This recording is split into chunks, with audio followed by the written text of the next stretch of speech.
Bonjour, bonjour cher ami, bonjour cher frère et bonjour chère sœur. Quel Dieu prier parmi tous les dieux qu'il existe? Il y a beaucoup il y en a beaucoup, il y a beaucoup de personnes qui prient des dieux, d'autres dieux qui vont leur donner la réussite, qui vont leur donner le succès, qui vont leur donner des récoltes abondantes, qui vont leur donner du travail, qui vont leur donner de l'argent. On voit beaucoup de personnes qui vont passer par de la magie, de la sorcellerie, par des marabouts. J'ai même récemment eu parmi mes... Sur Facebook, j'ai vu même un marabout qui m'invitait à être son ami. Et heureusement, j'ai eu le réflexe, parce que j'ai reçois, il y a beaucoup d'invitations sur Facebook. Et j'ai eu le réflexe de regarder sa fiche et j'ai vu qu'il s'agissait de marabout. Et sur la photo, donc j'ai vu euh, sur la photo, donc j'ai vu qu'il y avait ce marabout avec d'autres marabouts et qui est en train de faire des choses pour un homme blanc. Alors on voyait cet homme blanc qui était on voyait cet homme blanc donc, qui était dans une posture avec ses marabouts et avec leur gris-gris, avec leurs artifices, tout ça.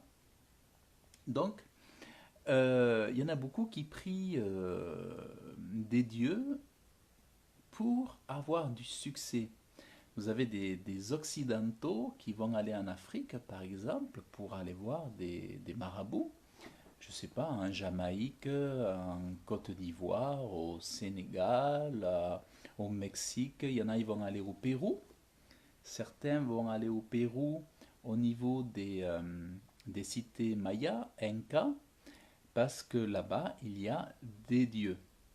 Il y a des dieux dans la sorcellerie, il y a des dieux donc dans la magie aussi. Certains vont passer par la magie pour réussir dans leurs affaires, hein, pour réussir dans leur magie, dans leur amour pour séduire, par exemple. Ils veulent séduire, par exemple, ils veulent séduire un maximum de gens pour être hypnotiques et ils vont passer par d'autres dieux. Donc, il y a beaucoup de dieux. Et on voit ça aussi dans le football à l'époque, pendant la période du mondial de foot. J'ai beaucoup insisté sur le danger pour les chrétiens d'être omnibulés par le foot, d'être passionnés, extrêmement passionnés par le foot. Et je disais justement, je montrais combien sont nombreux les dirigeants, les investisseurs, les joueurs, les entraîneurs qui vont voir les sorciers pour gagner des matchs, pour gagner des championnats.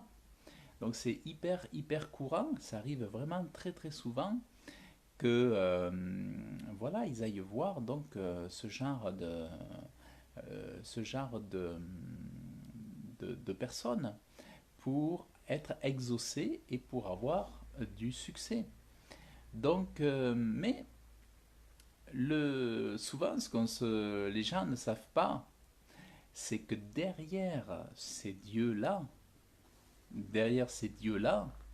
c'est une imposture. C'est une imposture parce qu'en réalité, euh, en échange, ces dieux-là vous demandent la mort. Ils vous demandent la mort et ils vous demandent des choses euh, en échange, disons en échange. Pour recevoir quelque chose, il faut donner quelque chose. Et si vous voulez réussir dans ce genre de Dieu, en passant par ce type de Dieu-là, il va falloir donner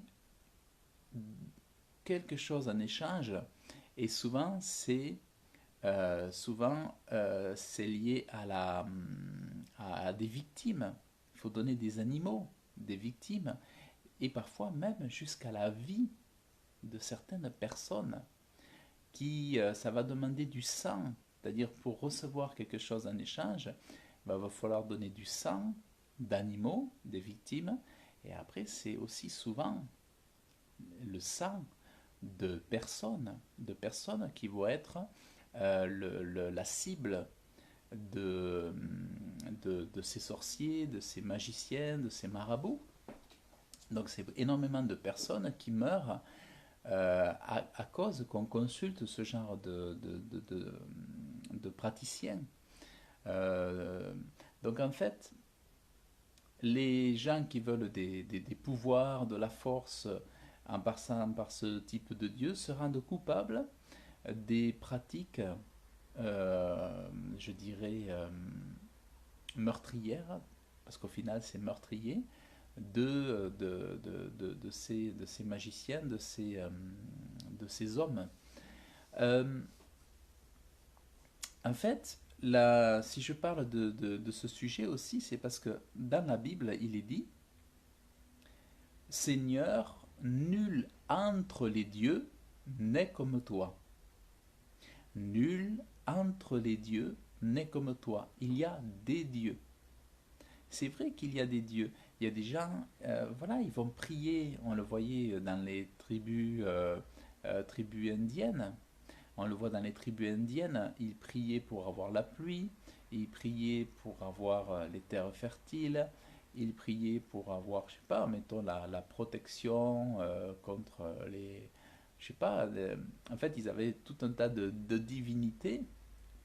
Et, euh, et donc, on le voit aussi dans des peuples comme à l'époque, les Vikings, tout ça, nombreuses tribus avaient prié des dieux pour avoir de quoi manger, de quoi avoir des terres productives, avoir et ils passaient par des prières, des incantations, mais aussi des sacrifices humains pour recevoir en échange de leur Dieu l'abondance. Mais ça se faisait toujours par du sacrifice animal et humain. humain. Aujourd'hui, ça n'a pas changé. Vous donnez de votre vie lorsque vous faites un pacte ou une alliance avec un magicien. Eh bien, vous donnez de votre vie, vous faites rentrer la mort dans votre vie. Si bien qu'à chaque fois que vous choisissez un de ces dieux-là, vous faites une alliance avec la mort. Vous faites l'alliance avec des meurtriers, avec la mort. Ces dieux-là sont des dieux qui font des sacrifices euh, et c'est vraiment amener la malédiction, autrement dit, dans votre vie, mais aussi dans la famille, dans votre famille. Et lorsque ces dieux vous donnent quelque chose en échange, ils vous prennent quelque chose. Ils prennent quelque chose qui vous coûte. Et au final, si vous n'abandonnez pas l'affaire, si vous ne vous repentez pas, vous ne cassez pas l'alliance, c'est vraiment dangereux, c'est vraiment très mauvais. C'est pour ça qu'il faut vraiment se repentir de s'associer à de s'être associé à toutes ces pratiques mauvaises. Il est écrit, je t'invoque au jour de ma détresse, car tu m'exauces. Et ça, c'est dans la Bible. Donc là, dans la Bible, il est dit, je t'invoque, dans la Sainte Bible, il est dit, je t'invoque, et c'est toi qui m'exauces. C'est pas notre Dieu. Et au jour de ma détresse. Donc quand tu es dans la détresse, c'est ce Dieu-là dont tu as besoin. Si tu as envie de courir comme un lapin, demande à Dieu de te donner vraiment les compétences physiques. Si tu as besoin d'être fort, robuste dans ton travail, donne à Dieu de te donner cette force. Et il est dit, Seigneur, nul entre les dieux n'est comme toi. C'est toi qui es au-dessus d'autres dieux. Moi, je me souviens, je me disais, mais ce qui est important, c'est que finalement, je m'adresse à celui qui est le Dieu le plus fort. À quoi bon perdre mon temps avec un Dieu tout petit, un Dieu qui n'est pas capable d'écouter, un Dieu qui n'est pas capable d'entendre, un Dieu qui n'est pas capable d'exaucer. À quoi bon me tourner vers ce genre de Dieu-là? À moi d'être intelligent et d'aller là où il y a le Dieu tout-puissant, le Dieu qui sait tout faire, qui peut tout, qui peut m'aider, qui peut répondre. Après tout, je me disais, mais autant aller vers ce Dieu-là euh, attentif à nos besoins, qui est vraiment le Dieu qui montre qu'il s'intéresse à nous. Et moi, j'ai découvert que ce Dieu-là, c'est le Dieu des chrétiens, c'est le Dieu de ceux qui parlent de la Bible. C'est ce Dieu-là qui compte, c'est ce Dieu-là vraiment qui intervient dans la vie des hommes et des femmes. C'est ce Dieu-là qui aime les hommes. C'est ce Dieu-là qui aime les enfants. C'est ce Dieu-là qui aime les pauvres. Il aime les orphelins. C'est ce Dieu-là qui aime intervenir dans les problèmes des humains. Et c'est pas les autres dieux. Lui, en échange, il demande la foi. Les autres demandent des sacrifices humains, animaux. Et ce Dieu-là demande la foi, une foi vivante, une foi en son Fils. Ce Dieu-là, c'est le Dieu au-dessus de tous les dieux. Et ce Dieu-là, c'est un Dieu parfait, parfait, parfait, parfait. Si bien que je crois que on voudrait tous être, avoir quand on connaît la Bible, on voudrait tous ressembler à Jésus-Christ, le Fils de Dieu qui est Dieu lui-même. On voudrait tous avoir ce charisme de Jésus, cette élégance de Jésus, cette sagesse, ces paroles de Jésus, cette discipline de Jésus. On voudrait tous ressembler à Jésus. Et ça, c'est l'image de Dieu, c'est l'image de sa miséricorde, de sa bienveillance, de sa force, c'est l'image de son autorité. Et c'est ce Dieu-là qui est au-dessus de tous les dieux. C'est ce Dieu de miracles, c'est ce Dieu imaginatif, c'est ce Dieu créatif. Et c'est ce Dieu-là vers lequel, moi, vraiment, je vous invite de vous tourner pour tous vos besoins. Et ne pas, si vous avez besoin de réussir, n'allez pas dans les tarots, n'allez pas dans les cartes, dans la voyance, n'allez pas dans toutes ces choses. N'allez pas consulter vraiment d'autres dieux. C'est ce Dieu-là qui peut répondre à tous vos besoins. Si vous avez besoin, vous pouvez vous diriger vers un pasteur, vers une église pour avoir du soutien dans les prières, où vous allez retrouver une famille chrétienne, en gros, dans une église locale. Mais sinon, vous pouvez très bien, dans votre chambre, vous mettre à genoux et ouvrir votre cœur, confesser, dire vos problèmes à Dieu et avec foi demander et avec foi vous assurer que ce Dieu-là va vous répondre. Ce qui est important pour ce Dieu-là, quand on le connaît, c'est de savoir que l'on ne doute pas. C'est se dire, bon, ce Dieu-là, il m'exauce si j'ai de la foi. Si je viens à lui avec du doute, ça va pas fonctionner. Il demande vraiment que tu... C'est pour ça qu'il y a beaucoup de gens, beaucoup, beaucoup, beaucoup, oui, ils ont des avis négatifs sur Dieu. Oui, mais Dieu n'existe pas. Oui, mais Dieu ne guérit pas. Et alors, ils disent Dieu ne guérit pas, Dieu n'existe pas. Et après, comme ça, ils vont faire un test en disant si tu existes. Enfin, non, même pas, ils vont dire guéris-moi. Mais ils ne croient en rien. Il, voilà, c'est important de comprendre, c'est que quand on sent que nous, on est sans force, on ne peut plus rien faire par rapport aux situations, c'est de mettre sa foi dans celui qui dit qu'il est le Dieu au-dessus de tous les dieux. C'est important de mettre sa confiance dans, nos anciens parlaient du bon Dieu, le Dieu bon. Donc, on voit dans la Bible que je t'invoque au jour de ma détresse. Si j'ai un problème, si j'ai besoin d'un travail, je t'invoque. Si j'ai besoin de sortir de ma paresse, de mon sommeil, je t'invoque pour que tu m'aides. J'ai envie de sortir de la fornication, je t'invoque pour que tu m'aides. J'ai envie de sortir de mon addiction, je t'invoque pour que tu m'aides. J'ai envie de patience, je t'invoque pour que tu me donnes la patience. Euh, il est dit, aie pitié de moi, Seigneur, car je crie à toi tout le jour. Donc le Dieu qui prend pitié de nous, c'est le Dieu qui vient nous aider chaque jour. Notre Père qui est au ciel, que ton nom soit sanctifié, que ton règne vienne, que ta volonté soit faite sur la terre comme au ciel.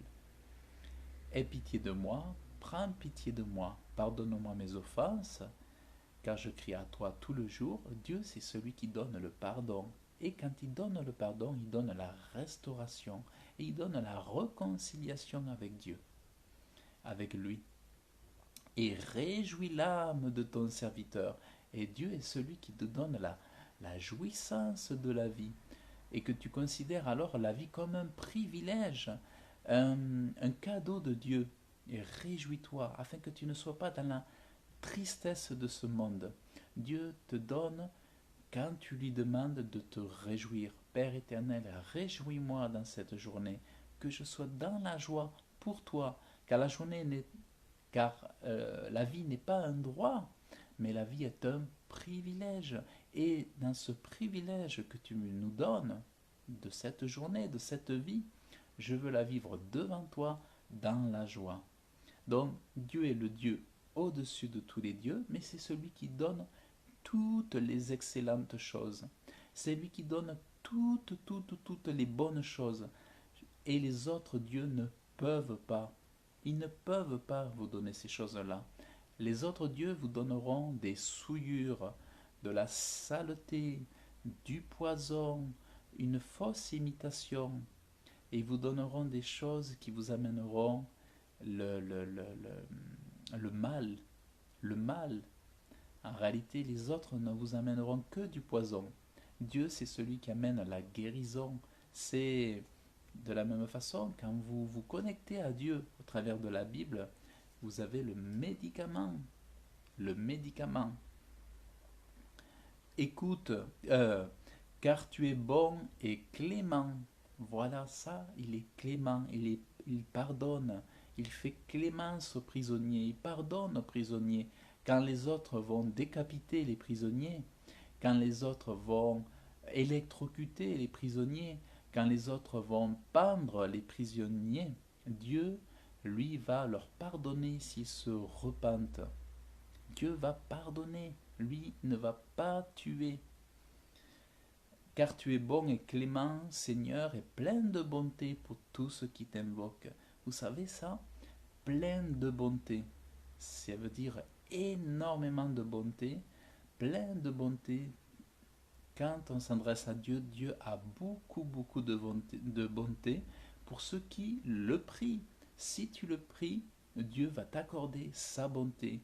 Dieu va te donner des bontés. Et des bontés, ce sont des bonnes choses, ce sont des biens, ce sont des réjouissances, ce sont des faveurs, ce sont des choses dont tu as besoin matériellement, physiquement, la bonne santé, des bons yeux, la guérison, les bontés de Dieu, ce sont tous les miracles, toutes les choses inimaginables que tu peux avoir besoin pour toi, tes enfants, ta famille, ton mari, ton époux, tes cousins, tes tantes, tout ce que tu peux demander pour bénir ta famille, c'est ça les bontés de Dieu que Dieu peut distribuer autour de toi.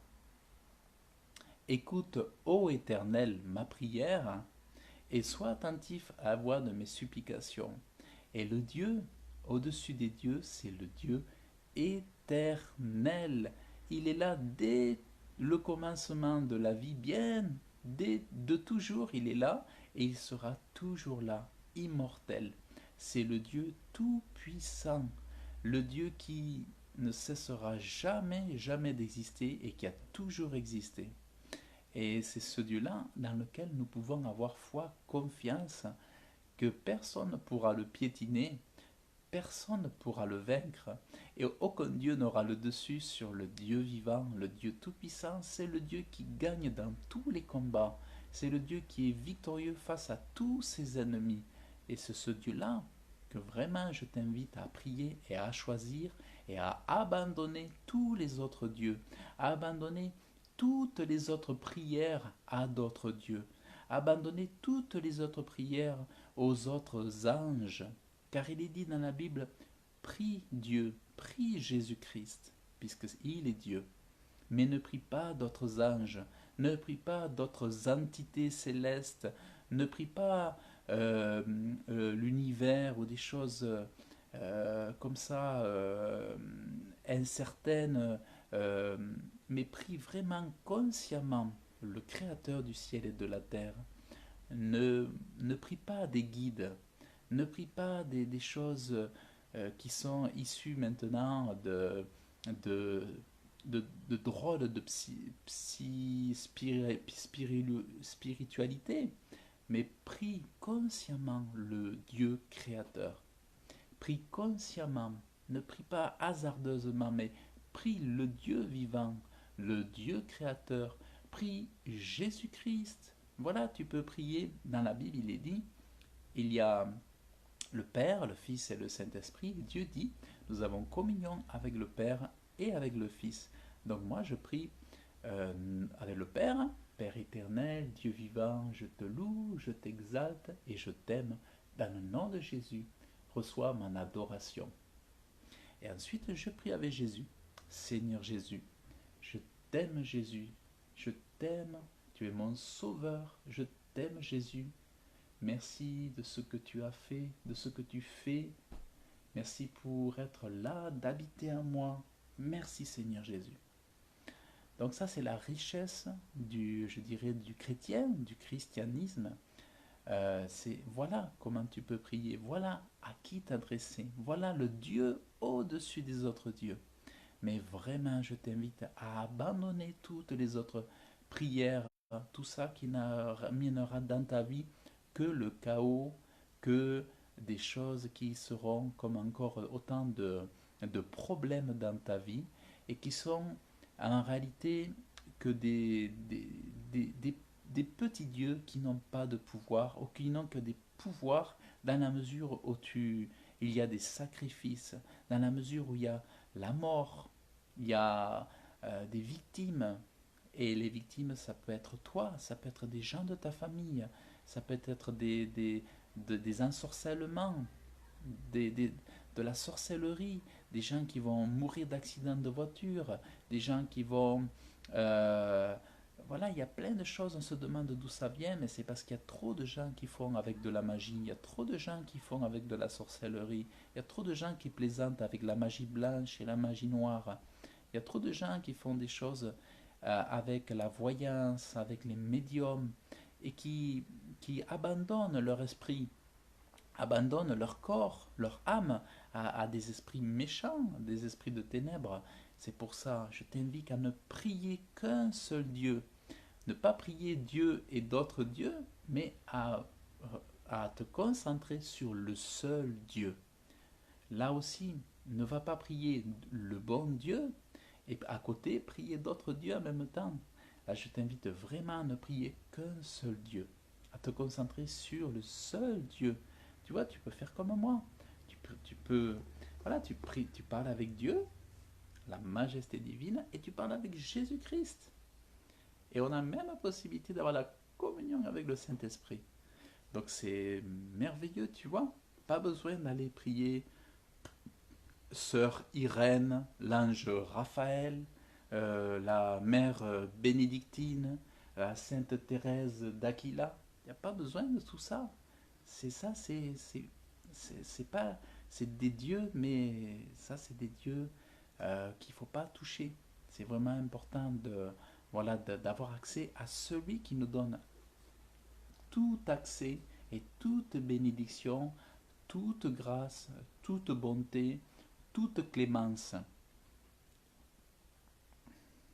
Seigneur, nul entre les dieux n'est comme toi, et il n'y a point d'œuvre telle que les tiennes. Les œuvres de Dieu sont bien au-dessus de toutes les œuvres des autres dieux. Elles sont extrêmement grandes, elles sont immensément grandes. C'est le Dieu qui a suspendu les astres dans les cieux, que ce soit avec de l'éther, avec d'autres matériaux, ça me dépasse. Mais voilà, Dieu a suspendu les astres dans les cieux. Il a créé l'univers, il a créé les voies lactées, il a créé des milliards et des milliards de distances et de kilomètres. C'est ce Dieu-là, vraiment, dont nous avons tous besoin pour que nous puissions voir dans notre vie des choses extraordinaires. Et c'est pas la peine de se tourner vers des dieux qui vont amener la destruction dans nos vies, tous les problèmes. On a déjà suffisamment de choses à régler dans la vie. On a suffisamment de choses auxquelles on a besoin de victoire. N'allons pas rajouter des problèmes en allant prier des dieux qui vont nous amener encore plus de problèmes. Mais vraiment, adressons-nous au bon Dieu, le Dieu vivant, le Dieu créateur du ciel et de la terre.